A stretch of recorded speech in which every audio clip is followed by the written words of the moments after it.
नमस्कार, आप देख रहे हैं मीडिया 9 भारत का नेशनल डिजिटल टीवी मीडिया। आइए हम ले चलते हैं कुछ खास खबरों की ओर।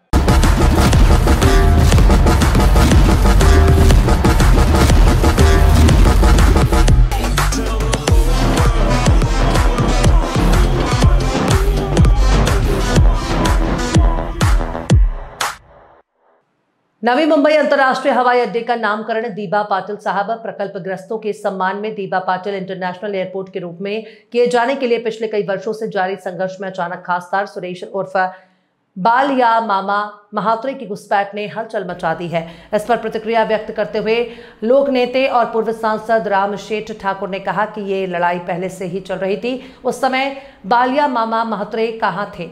उन्होंने खासदार पर आरोप लगाया कि वे केवल शोबिज और अपने लिए श्रेय लेने के उद्देश्य से सामने आए हैं, जबकि इस संघर्ष का इतिहास और महत्व उन्हें नहीं पता।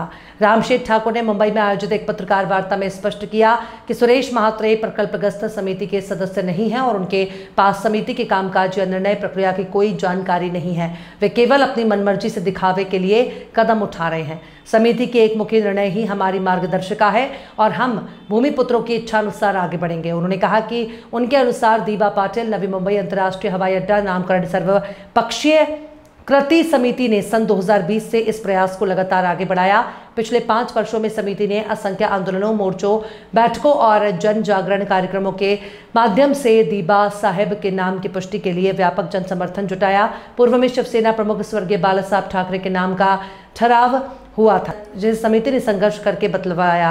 रामशेठ ठाकुर ने बताया कि हाल ही में हुई बैठकों में बालिया मामा महात्रे और कुछ अन्य लोगों ने दीबा साहब के नामकरण पर संदेह जताया, जबकि समिति का निर्णय स्पष्ट और सर्वसम्मत है। उन्होंने कहा कि बालिया मामा द्वारा आयोजित मोर्चा और बैठकों की जानकारी समिति को नहीं है, फिर भी उनके नाम का संदर्भ समाचार में डालकर भ्रम फैलाने का प्रयास किया गया।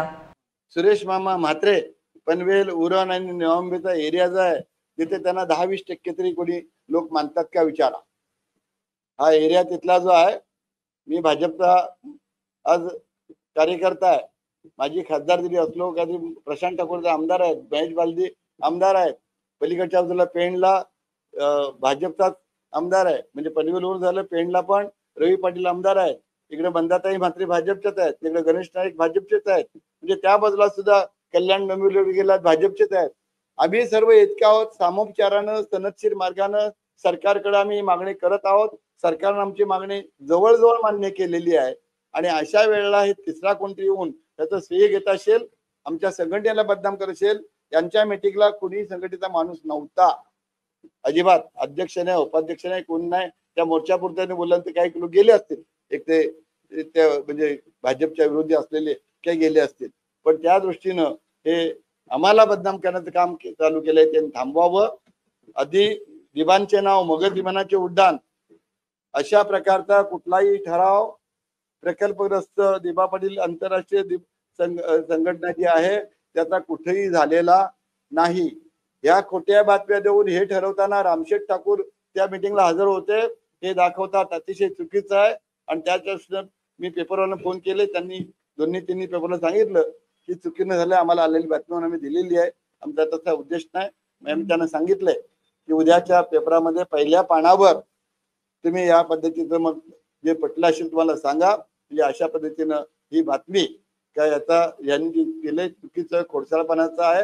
याच्याशी आमच्या प्रकल्प संघटनेशी, त्यांच्या ठरावाशी, त्या बाळ्यामामा म्हात्रेंचा काडीचाही संबंध नाही आणि त्यामुळं ते तुम्ही ठरवू नका। आम्ही संघटना 3 तारखेला आम्ही प्रकल्प संघटनेत दशरथ पाटील किंवा आम्ही आहोत हे बसणार आहोत, पुढे काय करायचं, कसं जायचं ते ठरवणार आहोत आणि त्या दृष्टीने आमचं कार्यवाही चालू आहे।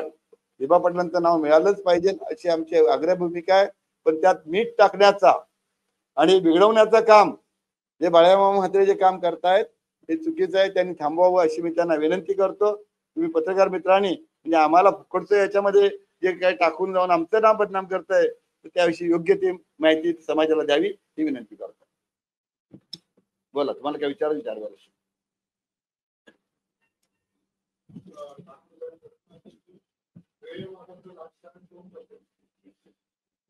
बाळाबाबा म्हात्रे खासदार जे आहेत ना हे करायला लागलेत, कारण कृती समितीशी प्रकल्प संघटनेशी, कृती समिती म्हणजे प्रकल्प संघटना त्याच्याशी 1% संबंध नाही। 1% ही संबंध नाही आणि कृती समितीच्या नावानं प्रकल्प संघटनेच्या नावानं त्यांचा कारभार चाललाय की त्यांनी करू नये. त्या मिटिंगला आले असते, सदस्य झाले असते तरी चाललं असतं, आम्हाला काही हरकत नव्हती. 100 मिटिंग आमच्या झाल्याची 5 वर्ष, 1-2 नव्हे, अनेक आंदोलन झाली. म्हणजे मानवी साखळी झाली, 9 ऑगस्ट मशाल मोर्चा झाला, मोठा महापालिकेजवळ अगदी लाखोच्या संख्येने झालं. कधी मामा बघायला आलेले नाहीत, काही नाही. आता खासदार झाले, या 1 वर्ष झाले की नाही मला माहित नाही, अजून खासदार केला त्यांच्या. तर त्यावेळेला ते सत्काराला एकदा आले होते आणि आता नंतर ही परवा आमची मिटिंग झाली, त्या मिटिंगला एकदा त्यांना आल्यानंतर त्यावेळेला त्यांच्या तोंडावर झालंय. एकाने सांगितलं प्लॅन बी तयार करूया, नाही झालं तर प्लॅन बी चालणार नाही. संघटनेचा त्याप्रमाणे चाललाय, प्लॅन बी आम्ही करू ज्यावेळेला आम्हाला अंदाज येईल त्यावेळेला. पण त्यावेळी ठरलं माननीय मुख्यमंत्र्यांची बैठक घ्यायची, त्याने काय बनतील ते बघायचं आणि मग 8 दिवसांनी निर्णय घ्यायचं. पण हे लोक त्याची वाट बघायला तयार नाहीत. काय नाही काय ते त्यांच्या मनाप्रमाणे, म्हणजे उलट चांगलं झालेलं काम म्हणजे बिघडवण्याचं त्यांचं काम चाललंय. मोदी साहेब आमचे पंतप्रधान आहेत, माननीय फडणवीस साहेब आमचे मुख्यमंत्री आहेत, आमचे नेते आहेत आणि आमचा त्यांच्यावर भरोसा आहे. त्यामुळे तुम्हाला मी चॅलेंज देऊन सांगतो, पनवेल, उरण, नवी मुंबई बनले 20-25% लोक सुद्धा त्यांच्याकडे धुमकून बघणार नाहीत. गेली मोर्चा नेला तरी पण आमच्या पद्धतीने मागण्यावर आमचा विश्वास आहे. आणि आम्ही आता आपलं ठीक आहे, आम्ही म्हणतो काम प्रयत्न करताय करा, त्याकरता आमचं म्हणणं नाही. पण विरोधाकरता लागलं तर पक्ष म्हणून नव्हे पण प्रगती समिती म्हणून आम्हाला आमचा जो ठराव असेल त्याप्रमाणे आम्ही वागू. त्यांच्याकडे मी त्यांना आम्ही साथ देणार नाही. अरे म्हणून तर आम्ही गप बसलो ना. याच्या आतापासून नसताना प्रकल्प संघटनेचे पदाधिकारी कशाला होत आहे? प्रकल्प संघटनेच्या नावावर कशाला खपवत आहे? तुमचं पाप आमच्या नावावर कशाला खपवताय? संघटना मोड्याचं काम कशाला करताय? आले असते आम्ही संघटित घेतले असते त्यांना. आलेत का कृती समितीमध्ये? ते नाही आलेले. ते भेवंडी कुठे आली? ठीक आहे, 5 जिल्हा मी काय म्हणतो, एक बहुजन समाज आपला इथं आहे आणि म्हणून 5 समाज लोक आपल्या सहानुभूती असलेले बरेच लोक आहेत तिथं. लोक आपले नाहीत अशातला भाग नाही.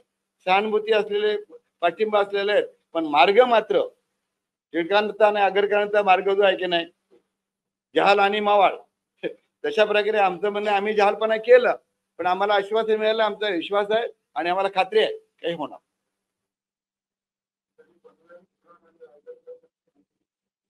आम्ही लक्ष घालवण्याबरोबर आम्ही चांगल्या कामाकरता घालावं असं काहीतरी, वर्णात चहात साखर नको, साखर मीठ नको टाकायला, असा आहे प्रकार. इतकं करू नये.